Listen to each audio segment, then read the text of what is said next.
as a leader, I know that you care deeply about your team's success. And you probably feel the weight of proving that you can achieve big things through your team. I mean, honestly, if you're hanging out on this channel, that is exactly who you are and what you want to show. So, you want to be able to connect with the team. You want to be able to show your boss that you are able to lead them to big things. And you're not alone. I hear it all the time that people are grappling with, how do I balance these two sides?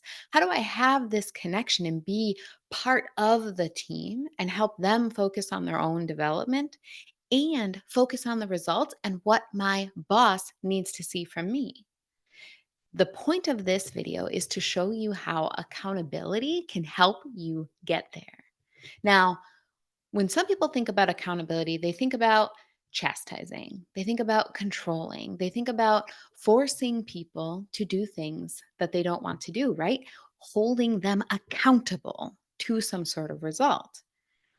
But what I want you to understand, and what I'm hoping you'll see through the course of this video, is that accountability is really about setting clear standards and empowering people, including yourself, including the team as a whole, to actually take that challenge and not only meet it, but rise above it to drive results to the point that they are raising the bar. Now, we are going to share some real world examples. We are going to share some visuals that'll help you understand it better. And ultimately, I'm going to give you a 4-piece framework that you can actually just put into practice to get things going for you. Now, why does accountability matter? It's more than just getting things done. Because at its core, accountability is taking ownership of results. And when you hold someone accountable, you're not just assigning those tasks to them, you are investing in the outcome and instilling in them the importance of the focus on that same outcome. Now, without it, individuals and the teams just naturally sort of draw to the bottom, right? When you're drifting, when you're floating, if you aren't putting in the effort to rise yourself up, you will eventually just start to sink. That's just how it works. And so at work, what does that look like? It looks like missed deadlines. It might be decreased productivity. It might be disengagement in the end. But when you hold people accountable, when you give them that focus, you are equipping them to raise the bar. Now, I want to give you a little bit of a picture in your mind, because when I say things like sinking and gravitating to the bottom or raising the bar for your team, I know that that can feel a little bit nebulous. What does that actually mean? So let's use an example that I think many of you can relate to. Let's look at how it would work if you were leading at home, if you were holding your children accountable. So here is your child, right? Cute little guy. Give him a little curly cute hair. It might be a smaller child, it might be all the way up until a teenager, but either way, you can hold this person accountable. Now, here's you. Oh boy. Your head's misshapen, but you're still happy. Now, you want to hold your child accountable. You want them to do all of the tasks that you ask them to do, but more than that, because that would be just keeping them here. Just doing everything that you expect them to do would be keeping them here. So that might be homework. That might be clean their room, right? It might be other chores. It could be all kinds of things, but all that does is maintain this bar where they're at.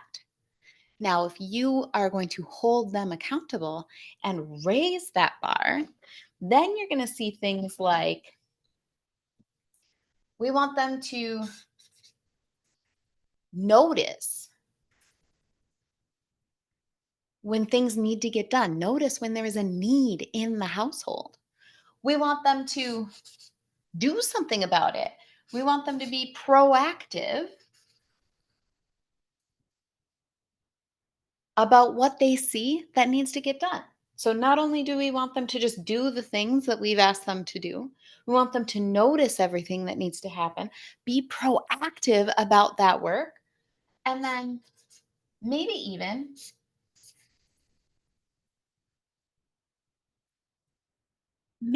get innovative. Maybe even come up with some of their own ideas on how they could get this work done.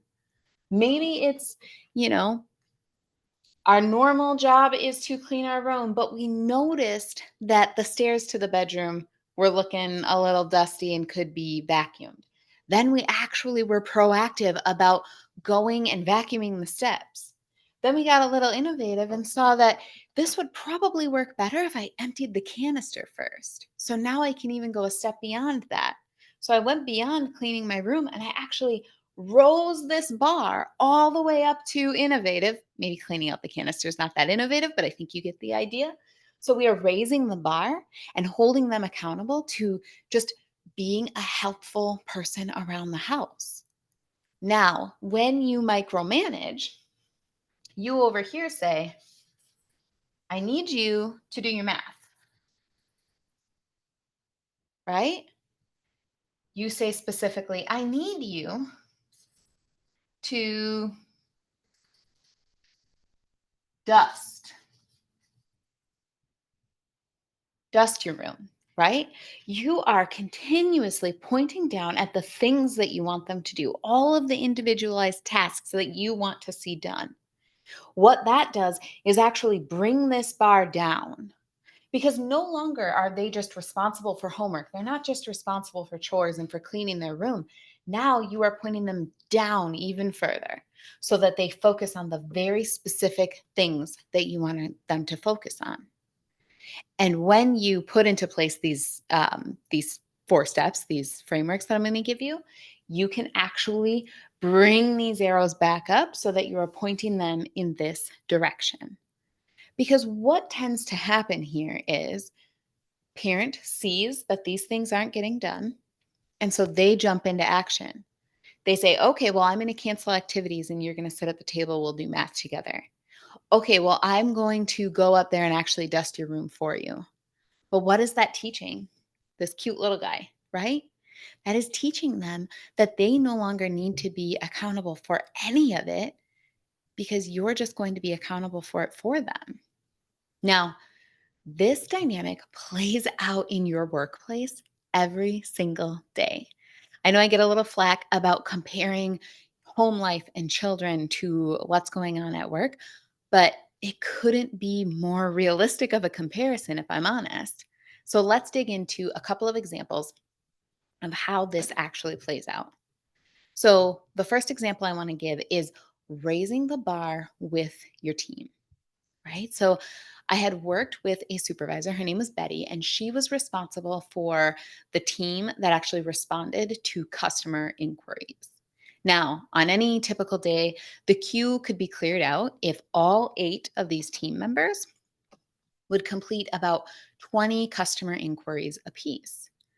Now, she noticed that there was one employee who consistently only did 10, right?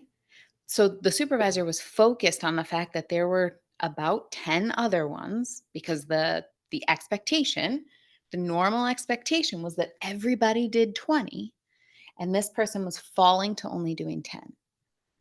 So, Betty, because she's focused on customer service and she wants to make sure that those messages are being responded to, she dispersed the other 10 to the rest of the team. So now for her employee, right? So also like our cute little kid, now this person is only responsible for 10 things because Betty pushed her focus down to the 10. Okay. Now what happens? Now she has a team that is splitting up that extra work, right? Pretty soon, this person's not just complaining about 10, pretty soon they're complaining about 5 and saying that 5 inquiries is even hard for them to get back to. And so while they start doing 5 and she gets spreads out the rest to all 7 other employees, now they're having to do 22, 23 a piece and they're starting to struggle. Meanwhile, Her boss is asking her if that new benchmark should just be 23, because it appears that almost every employee is able to hit that every single day. Do you see how that downward spiral starts? Because now you have the most efficient people on the team that are getting burnt out. They're maybe having to work overtime. They are maybe having to work through their lunches or do other multitasking that they shouldn't have to do to hit the bare minimum numbers. Now, Betty's actually stuck in the middle, having to justify why they're working beyond capacity, not at capacity, when they're just hitting the minimal results. So they aren't able to go into what other work could we be doing for these customers? Is there a way that we could proactively respond to some of these things so that they aren't having as many inquiries in the first place? And is there a way that we could be innovative about getting this work done in a more efficient way? Maybe we could get to a quota of 25 responses per day, but we have to work through these things to get there. We have to raise the bar for everybody in order to get there. But because Betty focused on micromanaging this teammate and giving that work to everybody else on the team, we can't get to this point. Now, what I worked with Betty on was actually implementing team huddles. And huddles are a fantastic tool to foster accountability. They are short, they are focused meetings, and everyone gets to share their own progress and discusses whatever obstacles or wins they're seeing as a part of their daily work.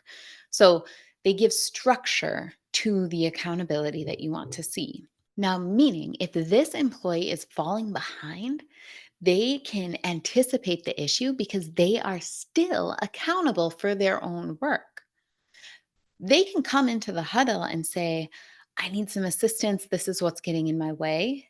And the rest of the team members can offer ideas, right? They can notice what's going on so they can be proactive and innovative about what is going on for this specific employee. They can give solutions around how they maybe have dealt with this issue in the past, or based on their own capacity, they can give some assistance. But that ball never leaves that employee's court. Those 20 inquiries are still their responsibility, even when they're asking for help. So, how are we going to set this up? What are we going to do to create this huddle mentality? Well, first, we're going to set some really clear expectations. In Betty's case, she hadn't formally told the team that 20 was the benchmark. I know that sounds a little silly, except I bet a lot of you have done the same thing. She was feeling like that was a high number and maybe they wouldn't be comfortable with it. So she could know that that was the expectation in her head and just see where they were. Except it just leaves this nebulous for people. They aren't sure where they stand, and so they aren't sure what is right or wrong. Are they behind? They're just living in this purgatory. So, when you set clear goals and expectations, you make that so very real for people. Now, any type of goal, you do want it to be a SMART goal. You want it to be specific, measurable, achievable, relevant, time bound, all of that. 20 inquiries within your business hours is a SMART goal. But I want to just stop on achievable for 1 minute. I think we oftentimes get stuck in what is an achievable goal. That doesn't mean that it's a gimme. That doesn't mean that the benchmark is 5 just because this one employee didn't feel good about 20. An achievable goal for that role is 20 at a minimum. There may be other efficiencies to line up that get you to more, but in this case, it was 20. And there is no reason to backpedal it and lower this bar when we don't have data that supports that people in general aren't able to get there. Okay, so that's first, setting clear goals and expectations. Now, create that communication cadence. Now, like I said, for Betty, that was the huddle. They came together for 15 minutes every other day. not every day, not once a week, every other day, Monday, Wednesday, Friday, so that they could touch base on where everyone was. Now, member actually speaks for themselves. So, this can be a very simple approach. I understand. But think about how many meetings you've been in as the manager or with the manager where they spoke for the group and they talked more than 50% in that meeting. In this huddle framework, Betty is just facilitating the discussion. She is asking each member of the team to share where they are at, what wins are happening, what obstacles they're seeing, what lessons they've learned. And she fully expects them to come prepared with what they have to share and what they need from other people.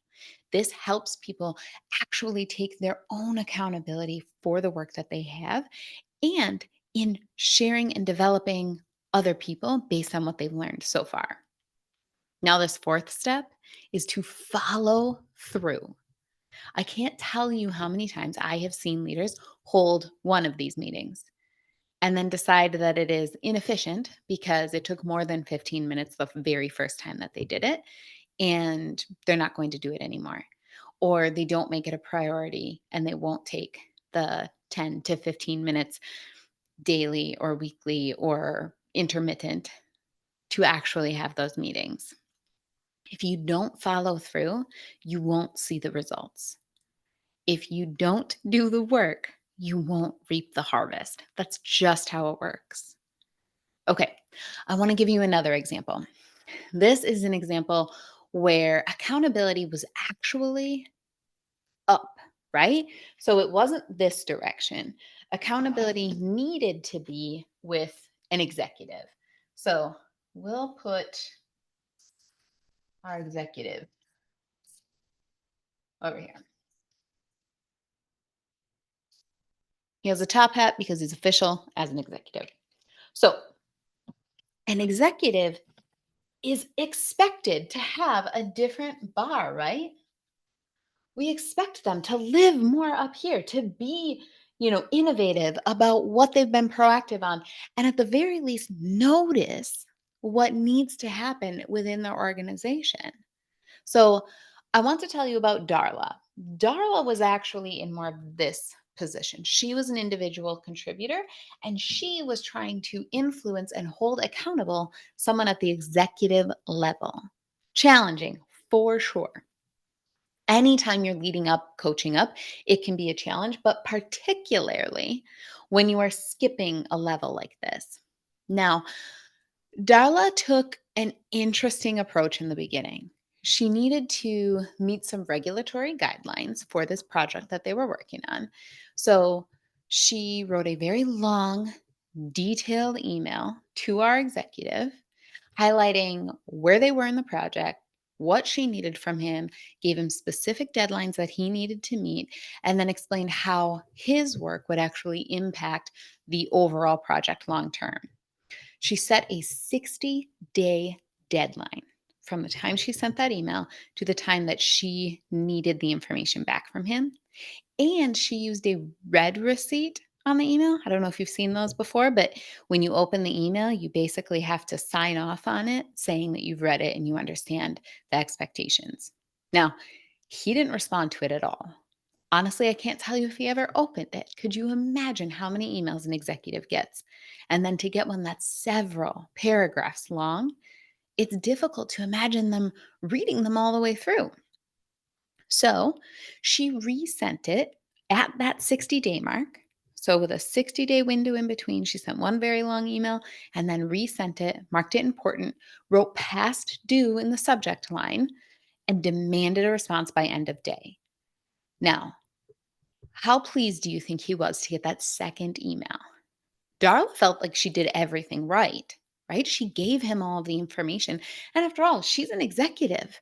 She shouldn't have to babysit him. She was clear in her email and she didn't want to bother him with a bunch of different follow ups. So she had good intentions, but I will say she completely missed the mark because even in her first email, she was pulling him down, right? She was saying, "Hey, Mr. Exec, dates. Time. Um, Other things that don't impact him. So, where he is typically working at this level, she is pulling him down deep into the minutia of this overall project. It is no wonder that he didn't respond to that email the first time. Like I said, I'm not sure if he read it.